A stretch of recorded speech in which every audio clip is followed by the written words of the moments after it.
la definición cuando uno no ve pacientes, sobre todo cuando somos estudiantes, solamente tratando una definición no teníamos idea la diferencia entre una insuficiencia renal aguda y una insuficiencia renal crónica.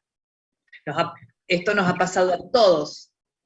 Cambiábamos ese nombrecito de atrás, aguda versus crónica, y no teníamos ni idea cuál era la diferencia y qué pasaba entre una y la otra. Bueno, por eso ahora ya se llama más insuficiencia renal aguda, fracaso renal agudo versus enfermedad renal crónica, ¿no? Como un poco para hacer esas diferencias. Bueno, tenemos que tener en cuenta que la IRA o fracaso renal agudo es un síndrome clínico que puede ser secundario a un montón de patologías, a montones, que la característica es un deterioro brusco de la función renal.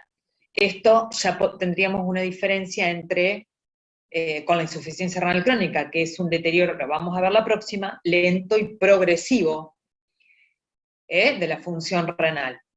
Bueno, por supuesto que el denominante en común es el aumento de los productos nitrogenados en sangre. Otra de las características o de las diferencias de la enfermedad renal aguda o insuficiencia renal aguda, podríamos decir que es potencialmente reversible.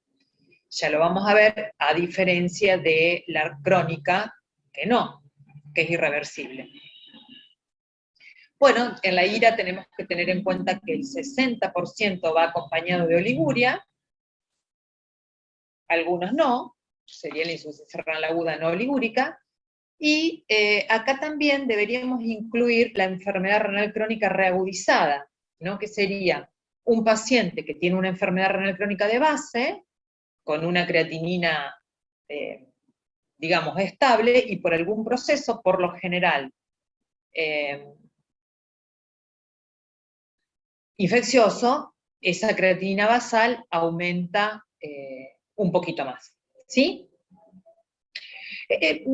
Estaba viendo que Lía Fernández Guerino, ¿puede ser? La tengo 2 veces. Como en dos camaritas, en dos cuadraditos, no sé cómo se llama eso, en 2 pantallas, ahí está. Bueno, ¿cómo clasificamos la enfermedad o la insuficiencia renal aguda, o la IRA? En prerrenal, renal o parenquimatosa y obstructiva. Yo sé que varios libros por ahí dicen que la obstructiva es rara, pero la verdad que no es tan rara, nosotros la vemos mucho. Bueno, la prerrenal tenemos en cuenta que es una alteración funcional, que no va a tener daño todavía estructural a nivel renal, que está producida por cualquier causa que produzca, que lleve a una disminución de la perfusión renal, ¿no? Y otra característica de la prerrenal es que esta mejora o revierte rápidamente cuando corregimos las causas. Por ejemplo, algo clásico, ya lo vamos a ver, sería el hepatorrenal, ¿no? Algo funcional. Bueno, la parenquimatosa o renal es cuando ya hay una lesión anatómica renal, que puede ser de cualquiera de sus estructuras, digamos, puede ser del glomérulo, de los túbulos, de los vasos, del intersticio, de acuerdo a la patología que sea, ¿no?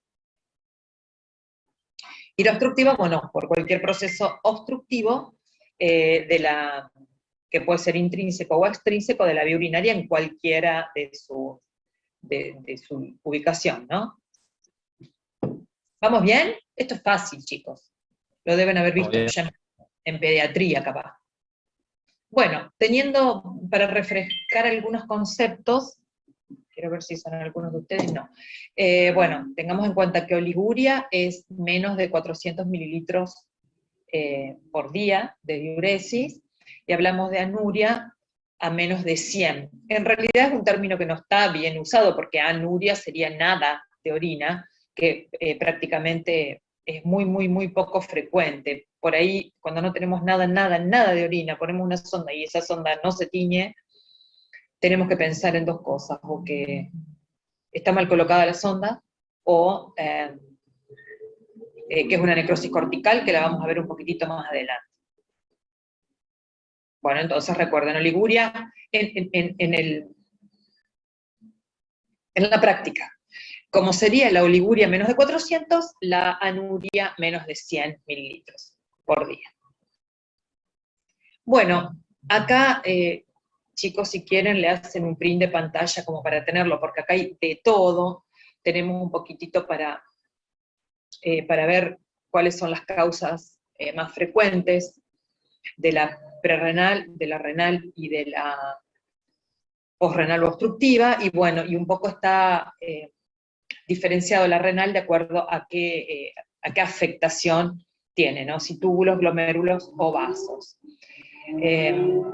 Bueno, en la prerrenal la deshidratación, la insuficiencia cardíaca, las quemaduras, bueno, la deshidratación en cualquiera por cualquiera de sus causas, ¿no? Son las más comunes. En cuanto a la renal, tenemos que tener en cuenta la necrosis tubular aguda, secundaria a una prerrenal, ¿no? Porque si la noxa de la prerrenal se sostiene en el tiempo, se mantiene en el tiempo, vamos a terminar teniendo una causa renal. Las causas renales van a depender un poquito de si vienen de lo ambulatorio, digamos, o de la internación, ¿no? Pero bueno, básicamente los contrastes es muy común, sobre todo en un paciente internado, la sepsis, sobre todo en un paciente en UTI, son los más frecuentes, y del ambulatorio, las glomerulonefritis. Bueno, y las vasculares cualquiera, el urémico hemolítico, la PAM, la PTT, la hipertensión maligna también es frecuente, ¿no? Y de las obstructivas, nosotros la vemos bastante en el hospital. Por lo general son esos adenomas de próstata gigantes, que bueno, que lentamente fueron instalándose y los pacientes no consultan. Bueno, acá se la resumí un poquitito. La prerrenal las podríamos diferenciar por depresión de volumen, por reducción del gasto o por vasodilatación periférica. Estas son las causas más comunes. Como siempre les digo, depende esto en qué lugar nos estemos manejando, ¿no? Por supuesto que las ambulatorias son diferentes, pero bueno, tengamos muy en cuenta la depresión de volumen intravascular, las hemorragias, la deshidratación por vómitos, diarrea y grandes quemados. También las peritonitis son frecuentes de ver, y las pancreatitis.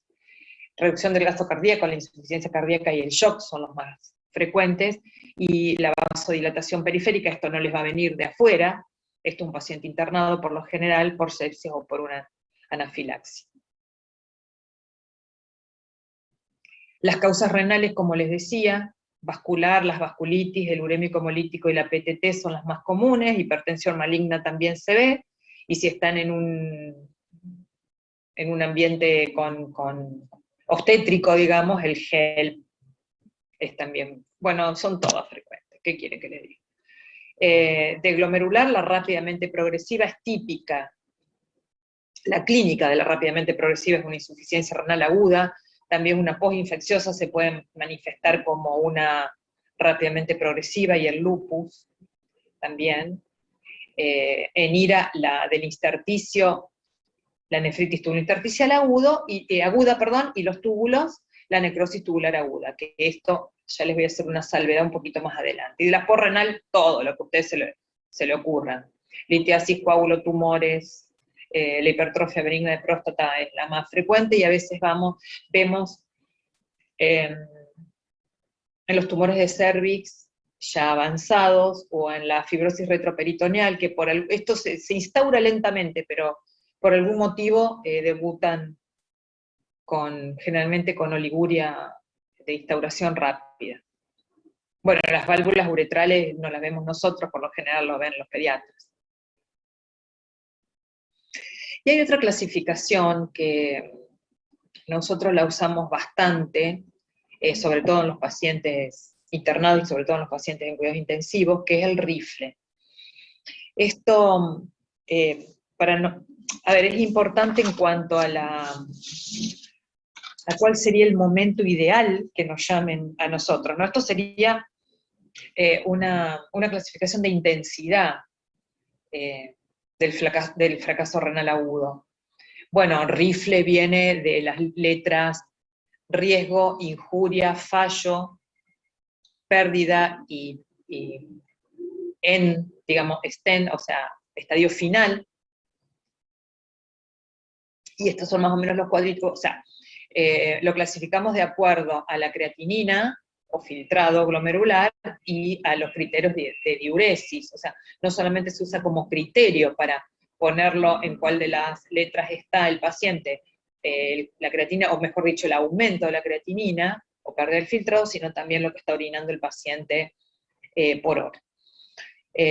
A veces lo primero que tenemos es la disminución del ritmo diurético horario, entonces ahí ya estaríamos en el riesgo, ¿no? Que eso sería ya el momento donde nosotros deberíamos verlo. Esto es la creatinina, que aumente la creatinina 1.5, 2 o 3 veces, serían los primeros 3, con, ustedes ahí tienen en menor de 5 mililitros minutos, perdón, menos como 5 mililitros por kilo por hora, no minuto, por 6 horas, por 12 horas o por 24 horas, ahí estaríamos en los primeros 3 estadios.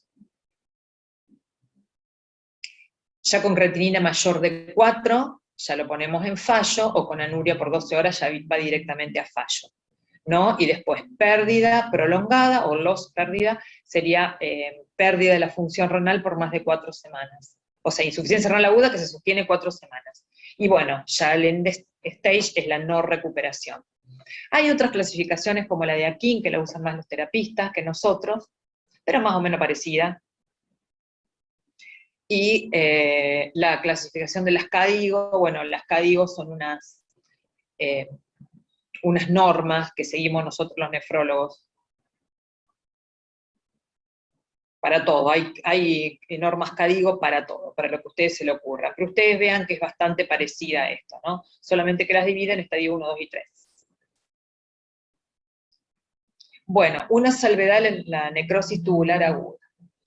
La necrosis tubular aguda es un término anatomopatológico, esto no es un término clínico.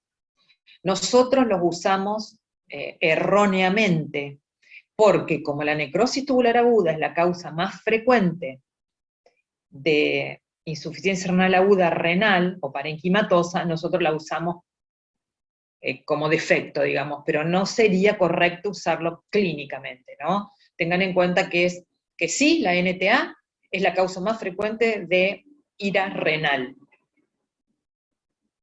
Pero si no tenemos una biopsia renal, no podemos decir, sí, esto es una necrosis tubular aguda, ¿no? Recuerden que es anatomopatológico.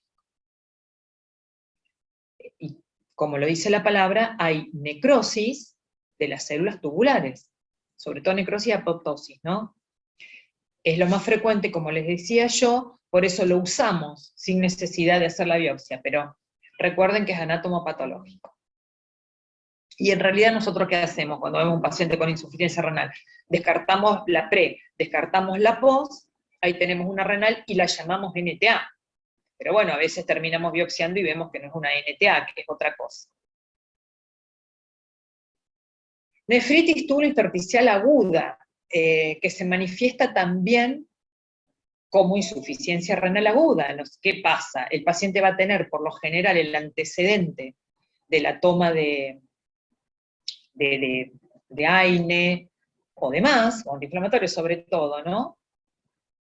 Y que vamos a ver en la biopsia que todo el infiltrado es intersticial, ¿no? Hay un gran infiltrado inflamatorio intersticial. Puede variar también de la insuficiencia renal aguda pura, porque se va a presentar leucocituria, por lo general eosinofiluria, si se podría ver al microscopio, puede tener microhematuria y puede haber algo de proteinuria. Entonces, cuando tengamos eso en el sedimento, tenemos que pensar en una tubulo intersticial aguda. Entonces, esto se los marco porque son términos que a veces llevan a la confusión. Necrosis tubular aguda, nefritis tubulo intersticial aguda. Y por último, la necrosis cortical, que la necrosis cortical es una patología secundaria por lo general las causas son graves, no son, no es simple esto, o sea, no es secundario algo común.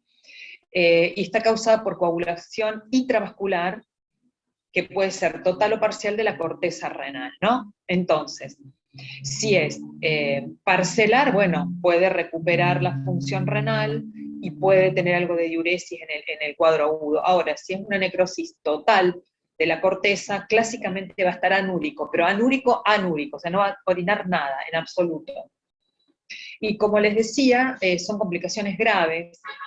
Lo más frecuente, o por lo menos lo más visto en nuestro medio, es todas las complicaciones peri, embarazo y parto, ¿no? Sobre todo las hemorragias, sobre todo el desprendimiento prematuro de placenta normoinserta, y en las sepsis graves. También lo hemos visto en los politraumatismos, esos accidentes graves. La intoxicación con el etilenglicol por lo general es parcelar, a lo mismo que el veneno de algunas serpientes, que también lo hemos visto, pero por lo general no es total. Bueno, ¿cómo vamos a hacer el diagnóstico de nuestro paciente, ¿no? Bueno, por supuesto, la historia clínica y el examen físico. La historia clínica, como les decía, tenemos que buscar o interrogar, depende del estado que esté el paciente, a veces el paciente no lo podemos interrogar, ¿no? Tenemos que preguntar por todas las causas, tanto de pre, de post y de renal que el paciente pueda referir, deshidratación, cuadro de vómitos y diarreas, hematuria, bueno, traumatismo lo vamos a saber, ¿no? Tenemos que preguntar todo lo que se pueda y una exploración física muy minuciosa, sobre todo buscando causas de enfermedades sistémicas, por ejemplo, que puedan producir una insuficiencia renal aguda. El laboratorio que vamos, bueno, tenemos, digamos, dos niveles de laboratorio para pedir, ¿no? Sobre todo en el momento, en el agudo, vamos a pedir, por supuesto, función renal, urea, creatinina y ionograma, pH y gasometría también, y el hemograma, por supuesto, con recuento de leucocitos y plaquetas. Por lo general, el proteinograma podría ser de urgencia o no, pero por lo general nosotros lo incluimos, y si podemos un frotis de sangre periférica también, por ejemplo, porque vamos, si sospechamos una PTT, un uremio hemolítico, ahí la vamos a poder ver. Y en un segundo caso, o en el caso de un paciente más tranqui, que no sea una urgencia,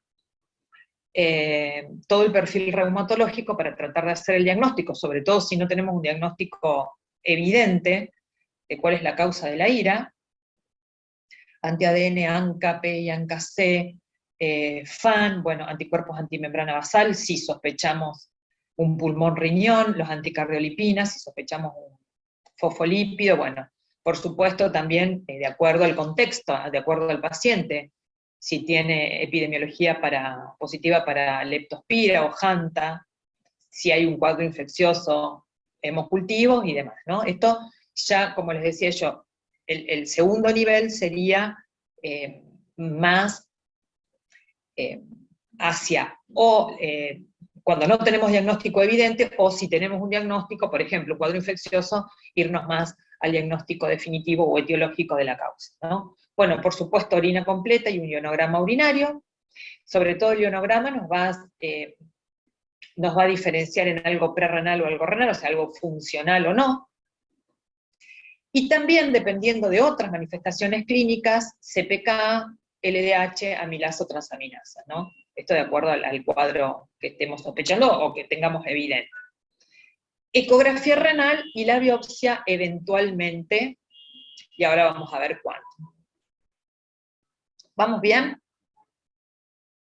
Sí, sí. ¿Sí? Muy bien. Bueno, esto sería un cuadrito medio... A mí algunas cosas me gustan, algunas cosas no.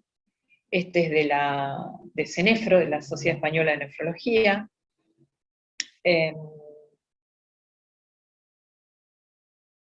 Por supuesto, la historia clínica, el laboratorio y los parámetros urinarios haríamos la primera diferencia si es una ira funcional o una ira establecida. Y acá donde yo no concuerdo, porque ahí pasamos ecografía, y la ecografía, por ejemplo, incluye ahí en la parte donde dice quistes grandes, poliquistosis renal del adulto, eso es medio tomado, no me gusta porque es raro que se manifieste como una insuficiencia renal aguda, a esto es lo que voy, ¿no? Pero sí, si nosotros conocemos a un paciente, llega un paciente al hospital, no sé, por COVID, pongámosle, COVID, un cuadro tan común hoy en día. Y en el laboratorio le encuentran una creatinina de 2 o 3 miligramos, ¿no? Y el paciente no se hacía controles, no se conocía enfermo, no es diabético, no es hipertenso, digamos, las causas más comunes de insuficiencia renal crónica. No le encontramos nada en la historia clínica, y bueno, y no sabemos si esos 3 de creatinina es por algo agudo o por un proceso crónico. Bueno, ahí sí. Ahí sí la ecografía nos va a ayudar, por supuesto con los parámetros urinarios también, a ver si hay dilatación. Es una uropatía obstructiva, siempre si hay dilatación es obstructivo, por supuesto. Si los riñones están pequeños, podemos pensar que es una insuficiencia renal crónica, que esos 3 de creatinina corresponden a un paciente con una insuficiencia renal crónica, capaz no diagnosticada, que es frecuente, y que bueno, hizo por COVID una reagudización. Y si son riñones normales, ahí sí ya sabemos que es una insuficiencia renal aguda o una rápidamente progresiva, que también es aguda, ¿no? Que también se manifiesta clínicamente como una IRE. Y ahí tendríamos que buscar si la causa renal es túbulo intersticial, glomerular o vascular. ¿Mm? Por lo general ya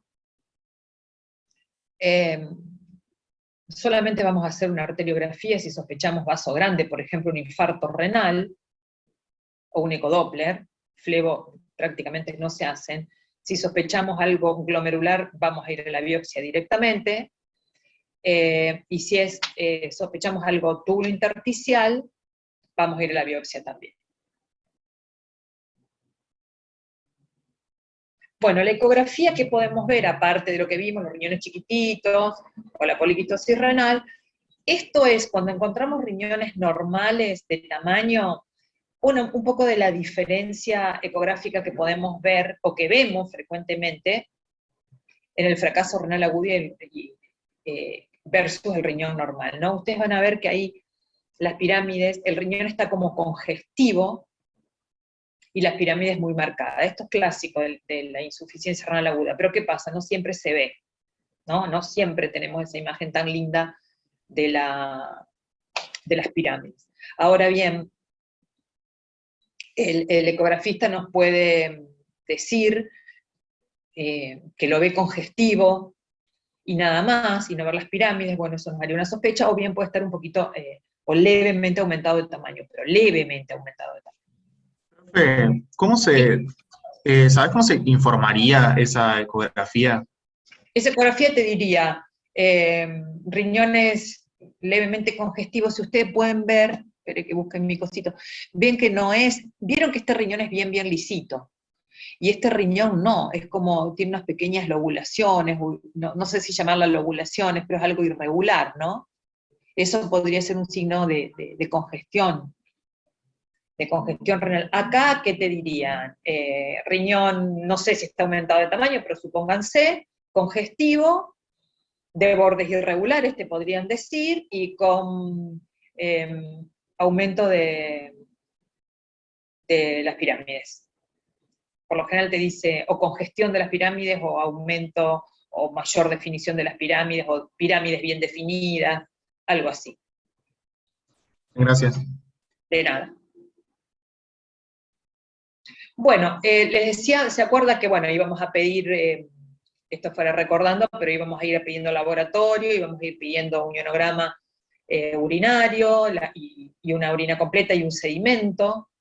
Bueno, el sedimento está dentro de la orina completa, ahí hay un error, lo tendría que haber puesto también, la eco, que es lo que vimos acá, y esto es lo que podemos encontrar, e ir haciendo diferencias, ya encontrando la causa, ¿no? En lo que podamos encontrar en el sedimento urinario. Esto ya lo vimos en sedimento, pero lo vamos a repasar.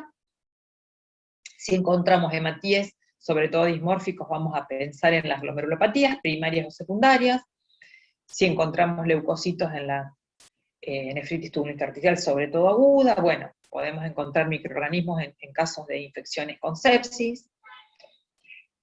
Los cilindros, esto es más difícil de ver, pero bueno, si tenemos cilindros hialinos, es posiblemente una IRA funcional. Ahora, si son cilindros pigmentados, ¿qué quiere decir que son pigmentados? Que tienen inclusiones de células de los túbulos, ¿no? Y son un poquitito más pardos, ya podemos pensar una necrosis tubular aguda. Si son hemáticos, volvemos a lo mismo, glomerulonefritis o vasculitis. Bueno, los cristales es más raro, y sí, sobre todo en medios hospitalarios como el nuestro, de derivación de todo, tenemos que pensar en la mioglobina y en la mioglobina por la rabdomiólisis, o si hay mucha hemoglobina, la CID, ¿no? Bueno, estos son los índices urinarios para tratar de diferenciar una ira. Miren, recién me doy cuenta que dice personal. ¿Vieron? Recién lo veo. Esto también de Cenefro. Bueno, yo eso no lo puedo cambiar, porque copié el cuadrito. Bueno, la diferencia de ira prerrenal versus NTA. Se hacen unos parámetros urinarios, por ejemplo, la densidad, la osmolaridad, el UP osmolar, el UP de sodio, el UP de creatinina, el de urea, la excreción fraccional de sodio, perdón, pero si nosotros hacemos todo esto de un único paciente, lo más probable que tengamos algunos que nos den para renal y unos que nos den para prerrenal. Si algún día tienen la posibilidad de volver al hospital y hay un paciente con insuficiencia renal, van a ver que por lo menos hasta el año pasado, los residentes cuando recibían un paciente que tenía tenía aumentada la creatinina, hacían como ejercicio esto, cuando hacían la sospecha diagnóstica. Bueno, pónganle, el paciente tenía 3 de creatinina y decían sospecha diagnóstica e insuficiencia renal. Sacaban una rayita crónica, sacaban una flechita aguda. Y de la aguda le ponían renal, prerrenal o posrenal. Y después ponían los índices urinarios, iban sacando flechitas que uno le daba para renal, el otro para pre, el otro prerrenal y el otro para pre. La verdad es que es poco probable que todos los parámetros le den para prerrenal o todos los parámetros le den para necrosis tubular aguda renal. Sí nosotros nefrólogos usamos el sodio urinario, ¿no? Cuando tenemos menos de 20 de sodio es pre, y cuando tenemos por lo general más de 40 es renal. Eso sí lo usamos bien. Los otros por ahí no son tan fidedignos. La excreción fraccional de sodio también, es lo más seguro. Bueno, ¿y cómo vamos a tratar a nuestra insuficiencia renal aguda? Bueno, de inicio es el tratamiento médico, ¿no? Primero tenemos que actuar sobre la causa. Sobre todo, vamos a tener una rápida respuesta si es prerrenal y si la causa tiene una instauración de poco tiempo, ¿no? A veces lo hidratamos, el paciente empieza a orinar y rápidamente disminuye la creatinina. Si hizo un sangrado, qué sé yo, una hemorragia digestiva alta, lo transfundimos y demás. A veces tenemos que ponerle vasoactivos, antibióticos si está infectado, desobstruirlo si está obstruido. Primero la causa. Y estos serían más o menos los parámetros que tenemos que controlar a nuestro paciente, ¿no? Balance hidroelectrolítico estricto, decimos siempre, de acuerdo a la diuresis y a la pérdida. Es muy importante el control de la diuresis en una insuficiencia renal aguda. ¿Por qué? Porque la insuficiencia renal aguda cambia en horas, sobre todo si es un paciente con una causa grave, ¿no? De IRA, como sería uno de nuestros pacientes internados.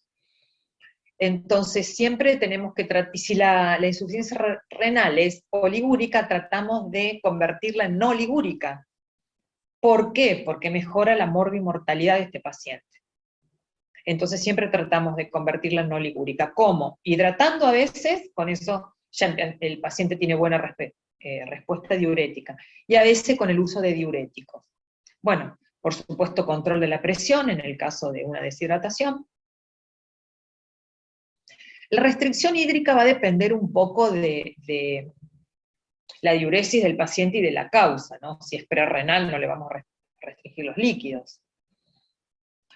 Lo ayudamos un poquitito con dieta hipoproteica, pero sobre todo con baja concentración de potasio por el riesgo de la hiperpotasemia, pero siempre manteniendo un aporte calórico adecuado, porque recuerden que cuando los pacientes están hipercatabólicos la urea aumenta mucho más, y en el caso de que haya necesidad, que el antes de fósforo, pero esto va a ser ya en una ira de unos cuantos días de evolución. El tratamiento va a depender de la causa, ¿no? Y después pasaríamos al tratamiento sustitutivo.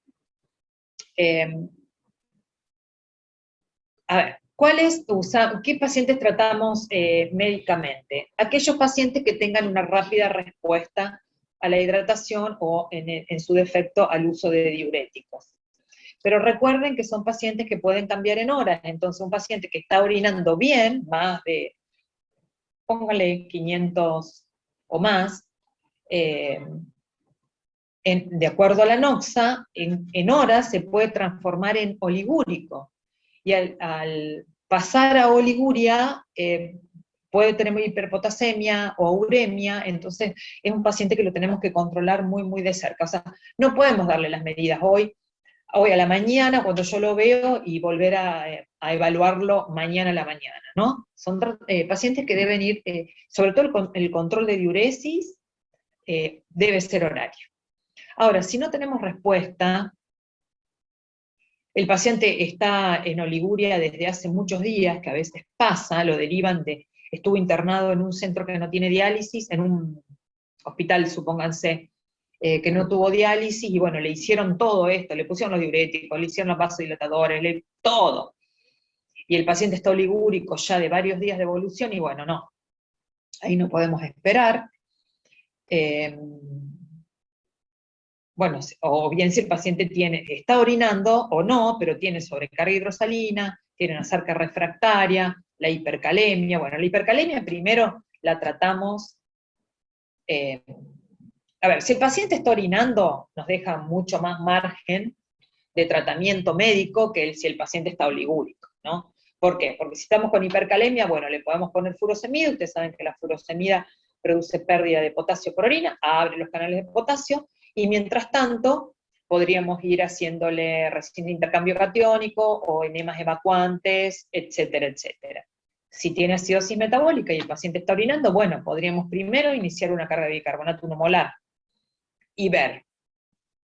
Ahora, si el paciente no está orinando, no podemos hacer nada de esto, salvo probar con diuréticos. Si hay respuesta, seguimos. Si no hay respuesta, hay que tratarlo con diálisis. Entonces, sí, está bien. ¿Cuándo le indicamos la diálisis? Bueno, ya sabemos que si bien estos son las indicaciones de diálisis, ya sabemos que cuanto más precoz es la instauración de la diálisis en la insuficiencia renal aguda, hay menor morbimortalidad del paciente, ¿no? Entonces, bueno, lo tratamos si tenemos la posibilidad. De ahora, si no tenemos la posibilidad, no tenemos diálisis en nuestro centro, tenemos que estar muy atento a esto para la derivación precoz, ¿no? Entonces, con ureas mayor de 2 gramos, ¿por qué? Porque ahí empiezan las complicaciones. O aunque no llegue a los 2 gramos, pero el paciente está muy sintomático, recuerden que en una insuficiencia renal aguda pura, posiblemente los síntomas sean más precoces. Bueno, si hay hipercalemia, si hay hiponatremia, si hay sobrecarga hidrosalina con edema agudo pulmón, bueno, la encefalopatía urémica no tiene discusión, la pericarditis lo mismo, la hemorragia digestiva es una complicación de la uremia, por supuesto, la acidosis metabólica que no responde al tratamiento médico, o bien el paciente que está hipercatabólico, sobre todo son los pacientes sépticos, ¿no?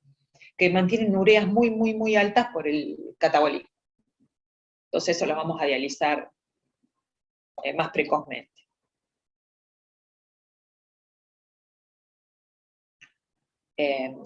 Y biopsia. ¿Cuándo biopsiamos a un paciente? Bueno, nosotros a estos pacientes no los biopsiamos muy rápido, excepto en el trasplantado renal, ahí sí, ¿no? Porque es importante, cuando tenemos insuficiencia renal aguda, ver la causa. Y las causas más comunes es la insuficiencia renal aguda pura por cualquier motivo, por lo general infeccioso, la toxicidad por los mismos inmunosupresores que les damos, o el rechazo celular o humoral, ¿no? Entonces, bueno, eso lo biopsiamos rápidamente, apenas empieza a aumentar la creatinina, descartadas otras causas evidentes.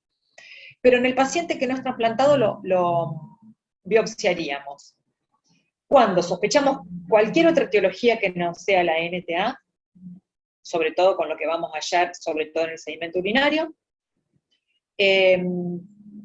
Cuando queremos ver el pronóstico, por ejemplo, en el caso de una enfermedad sistémica que debutó como IRA, o cuando esta insuficiencia renal aguda es prolongada,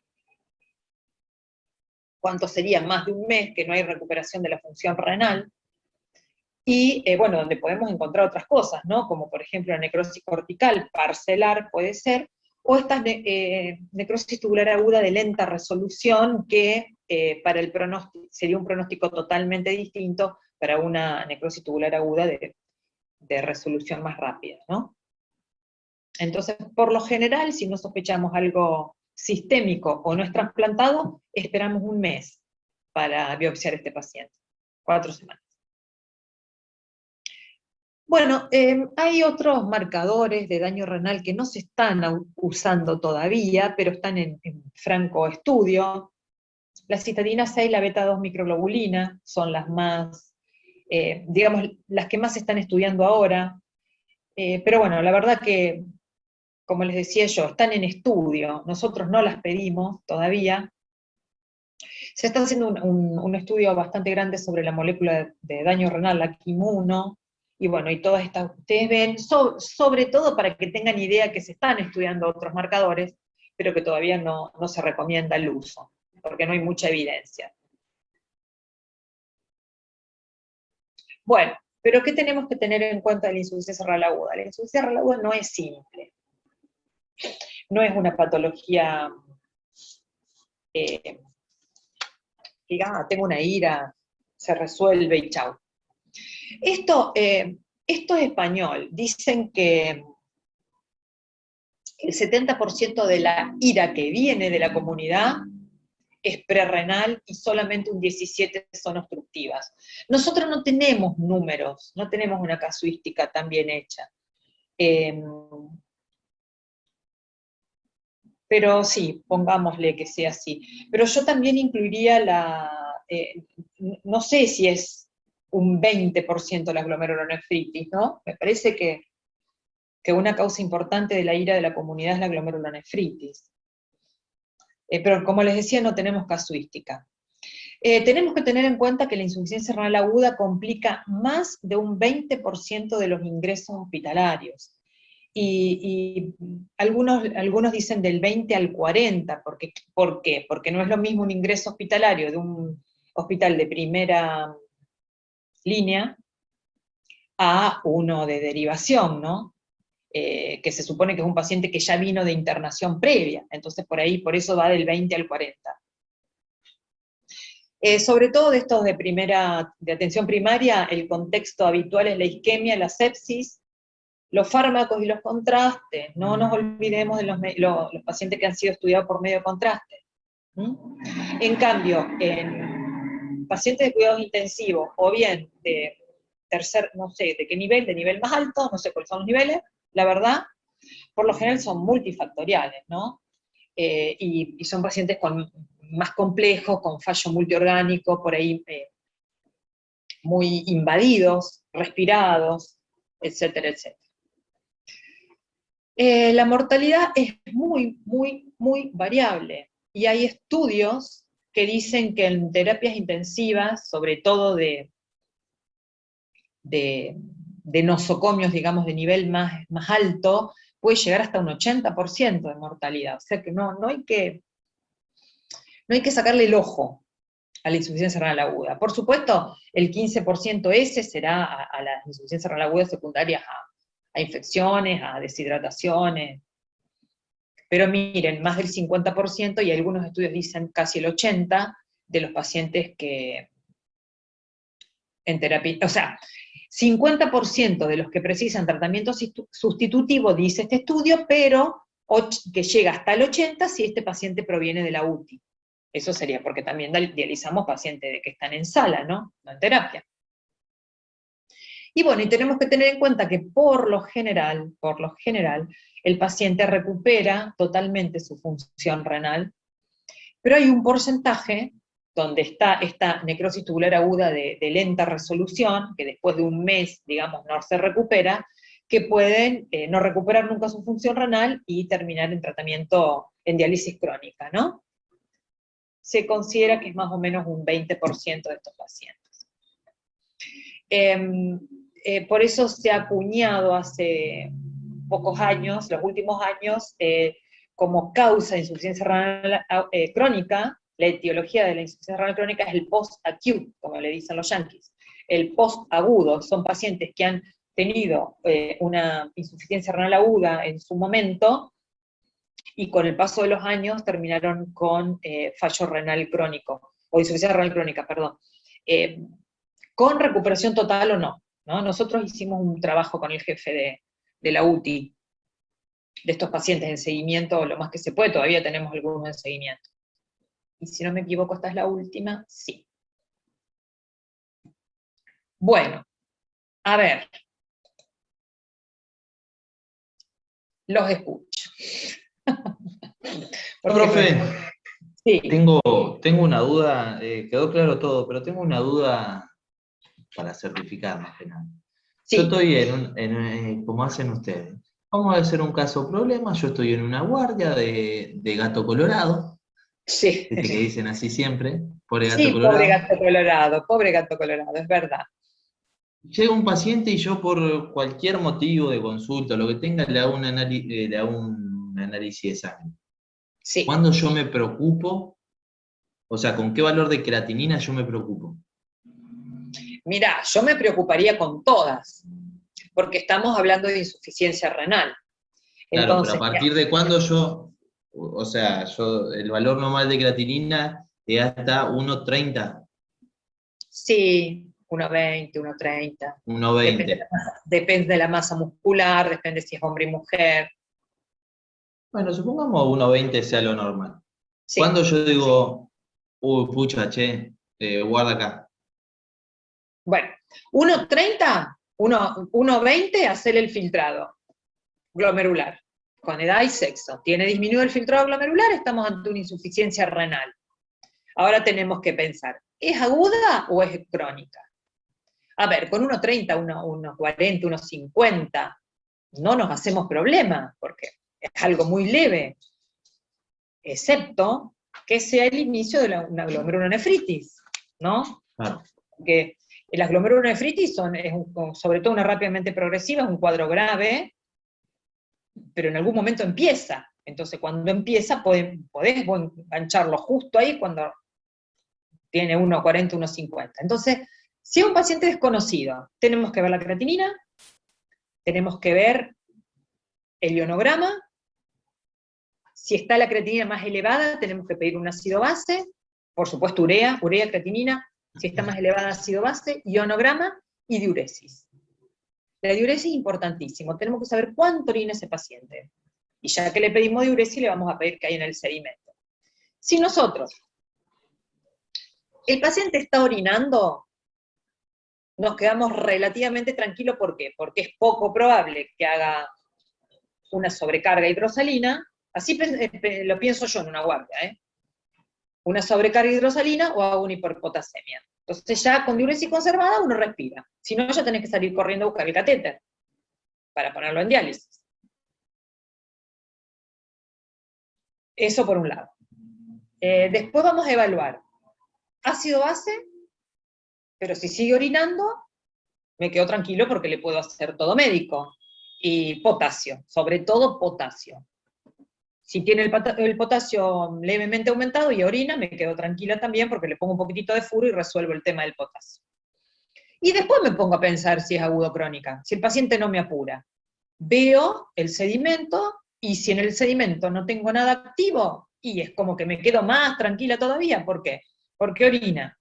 No tiene nada agudo en el riñón, porque no tiene proteinuria, no tiene hematuria, no tiene hematías dismórfico. Y orina, ¿qué más le puedo pedir en la vida? Esa sería la insuficiencia renal aguda que yo quisiera tener en la guardia en gato colorado. Con diuresis conservada, con nada en el sedimento urinario y obviamente con valores no tan altos. Después de ahí vas avanzando en el diagnóstico. Obvio. Ahora, ¿no orina? ¿El paciente está oligúrico? ¿O le encontrás en el sedimento hematuria, proteinuria, qué sé yo, está algo hipertenso? Y Sí. no, yo ahí lo derivo. Sí, aparte si está oligúrico, seguramente la creatinina va a estar más alta todavía. Seguramente la creatinina va a estar más alta y a veces no te asusta tanto la creatinina porque es una mujer chiquitita, viste, no muy alta, con no mucha masa muscular, delgadita, entonces por ahí no tienen creatinina tan alta, guarda. Claro. Yo Y no, te después, pregunto así porque las veces que fui al hospital ahora con la Facu, sí, preguntaban así, che, ¿y de cuánto es la creatinina? De tanto, ah, bueno, entonces no está en insuficiencia renal, dicen. ¿Me entendés? Como que hay un valor crítico que dicen, bueno, a partir de acá ya ponemos insuficiencia renal o no. no, recuerden hasta dónde es el valor normal de creatinina y después la insuficiencia renal se hace también con diagnóstico de caída del filtrado glomerular. Entonces, vos con Claro. esa creatinina le tenés que calcular un filtrado. Si tiene, ¿cuánto era lo normal? ¿Se acuerdan de filtrado?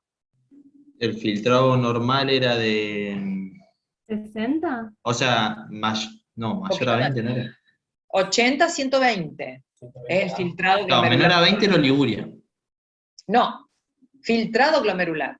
De 80 a 120. Claro, eso era diuresis. Vos le calculás con MDRD, con KDEPI, un filtrado, con la creatinina, sexo, edad, te da 80, 120, te quedás tranquilo, es un filtrado glomerular normal. Ahora, por definición, menos de 80 es insuficiencia renal. ¿Mililitros Menos de, minutos sería eso? ¿cómo? ¿Mililitros por minuto sería eso? 80 o 100 mililitros minuto. Menos de 80 ya sería insuficiencia renal, de ahí a los estadios. Pero ¿qué pasa? Menos de 60 es cuando lo empezamos nosotros decimos, por favor, envíen al nefrólogo. Claro, nosotros teníamos en los cuadritos 60, por eso te iba a preguntar, pero Yo después en renal crónica tengo el cuadrito. Y después, bueno, ya saben, por arriba de 120 es hiperfiltrado, que tampoco es normal. ¿Mm? O sea, el diagnóstico es clínico, basándonos desde la CREA, de ahí pedimos filtrado glomerular, y ahí vemos, digamos, en base al sedimento, la proteinuria y demás. Así sería Claro, como... la diferencia, a ver, ¿cuál es la diferencia? Ustedes cuando tengan una creatinina elevada ya saben que es una insuficiencia renal. Ustedes tienen que saber si es aguda o es crónica.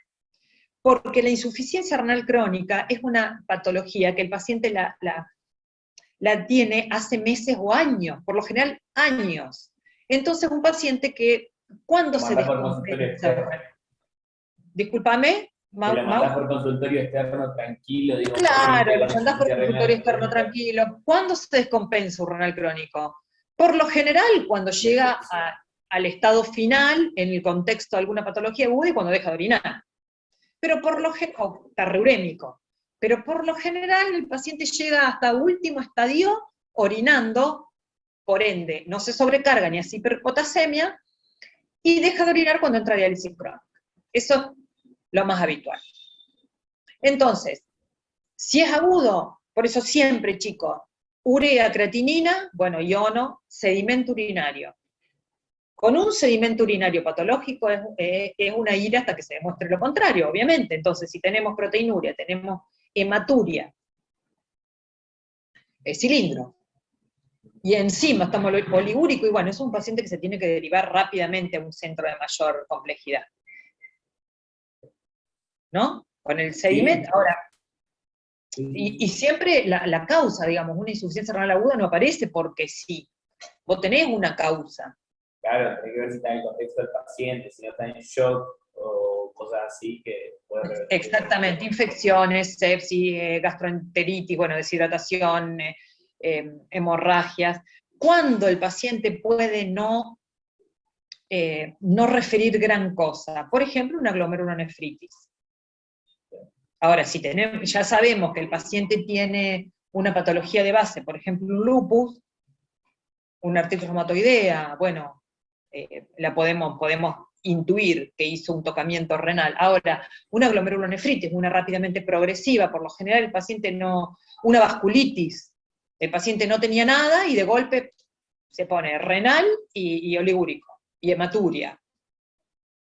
Ahí es una insuficiencia renal. Esa es la única que no tendría tanto antecedente. La que es renal desde el vamos. Perfecto. Profe, justo se me cortó y te había hecho una pregunta entonces. Nosotros vemos, ahí ponele que le pidas solamente el laboratorio, ve la creatinina alterada, entonces después de eso agarramos y pedimos ponerle una orina completa, e importante ver el sedimento urinario. Sedimento Así. y el volumen de diuresis. Y diuresis, claro, bien. El volumen de Perfecto. diuresis. Sí, porque yo como les digo, una insuficiencia renal aguda cambia en horas. Entonces, deja de orinar, edema agudo de pulmón e hiperpotasemia van de la mano. Y tenemos que estar preparados para, en ese caso, empezar con la diálisis, ¿no? Profe, ¿Sí? yo había leído como unos criterios de definición de insuficiencia renal aguda, que no sé si se usan, Sí. que decía como que era el aumento de la CREA, 0,3 miligramos dentro de las 48 horas, o un aumento de 1,5 veces el valor basal del paciente, o el volumen de orina, o sea, disminuido en 6 horas desde que está internado o algo así. ¿Eso no se usa? No, directamente lo usamos como en el rifle, ¿no? En el criterio de gravedad, digamos. Claro, porque a lo que yo pregunto es, tenés que tener laboratorios previos del paciente, si no para eso, por ejemplo, que aumente 1,5 veces, tenés que tener laboratorio de antes. Claro, por eso lo usamos en el criterio de gravedad de la IRA, al rifle como criterio de gravedad, pero se supone que es un paciente que está internado, que vos lo estás viendo todos los días. Claro. Por eso es fácil. Ahora bien, el paciente que te llega de consultorio, infectado, te llega con una neumonía, te llega con un EPOC agudizado, con cualquier cuadro infeccioso no tan grave, ¿no? Y resulta que vos le pedís un laboratorio completo y ves que tiene aumentada la creatinina. Y vos no sabés si eso es agudo o crónico. Entonces, ¿qué tenemos que hacer en esos casos? Si el paciente no nos apura, si es un paciente que tiene 250 de creatinina y todo lo demás normal, y en el sedimento urinario no tiene nada. Entonces, ¿cuál sería la sospecha? ¿Es un crónico o hizo una IRA por la sepsis, verdad? Por la neumonía, supongo. Sí. Bueno, y el paciente le decía, bueno, mire, tráigame análisis previo. No los tengo, porque nunca en la vida me hizo un análisis de sangre. Bueno, fantástico. A veces lo único que nos queda hacer es esperar. Le tratamos el cuadro infeccioso, de acuerdo a ese cuadro evaluamos, a ver, tiene una neumonía, ¿la puedo tratar ambulatorio o lo tengo que internar? Lo interno y le trato la neumonía. Y vemos qué pasa después. Por supuesto, con los antibióticos adecuados a función renal. Y vemos qué pasa. Si fuera una insuficiencia renal aguda pura por esa neumonía, bueno, vamos tratando la neumonía, el paciente se va recuperando, la función renal se va recuperando también. Podemos esperar un mes. Si no hay nada más que nos apure, no lo biopsiamos al mes. Si se mantuvo estable la creatinina en 250, 280, 240, qué sé yo, lo esperamos 3 meses. Si esos 3 meses el paciente sigue con esa función renal, y bueno, es un crónico, ya lo ponemos como enfermedad, insuficiencia renal crónica o enfermedad renal crónica. ¿Se entiende? ¿Sí? Bien, ahora, si era un paciente que me dice, mire doctora, yo me hice un análisis de sangre, qué sé yo, para el trabajo, hace 3 meses atrás y tengo una función renal normal. Y bueno, ahí lo más probable es que si curamos la neumonía y no se recupera, al mes lo biopsiemos. ¿Sí? ¿Se entendió? Todos los pacientes son distintos, por eso les digo, tenemos que ver el contexto del cuadro clínico, el antecedente y la evolución, y el desencadenante. A ver, un diabético que tiene una creatinina basal de alrededor de 2, y es una infección urinaria y esa creatinina se va a 7. ¿Por qué? Porque es un paciente diabético que, amén de la glomerulopatía diabética, debe tener un gran componente vascular también, y vemos que le tratamos la infección urinaria y la creatinina empieza a descender lentamente, pero no llega a 2. Se estaciona en 270. Y lo seguimos controlando, y se estacionó en 270. Y bueno, de ahora en más su creatinina de base va a ser 270. ¿Por qué? Porque hubo mayor lesión renal. No lo vamos a biopsiar, me refiero. Porque es un riñón que no era sano, que tenía la glomerulopatía diabética, posiblemente un gran componente vascular también, y bueno, y no pudo recuperarse hasta la creatinina de base que tenía antes. Entonces, bueno, no pudo curarse totalmente, quedó con esta secuela de esa creatinina de 270. ¿Sí? Muchas veces tenemos que esperar a ver qué pasó, qué queda de función renal. Sobre todo cuando los pacientes son desconocidos y no tenemos nada de historial, sobre todo de laboratorio previo, porque ustedes saben que la enfermedad renal crónica es asintomática. ¿Sí? ¿Alguna otra duda? Sí, profe, yo. ¿En qué caso un paciente de insuficiente renal agudo puede desarrollar, o por qué desarrolla edema agudo de pulmón? ¿Por la anuria, digamos, o por qué? Edema agudo de pulmón, por sobrecarga hidrosalina, claro, cuando el paciente... Recuerden que se supone que, bueno, se supone que no todas las insuficiencias renales agudas son iguales, ¿no? Pero tenemos un riñón sano, en teoría.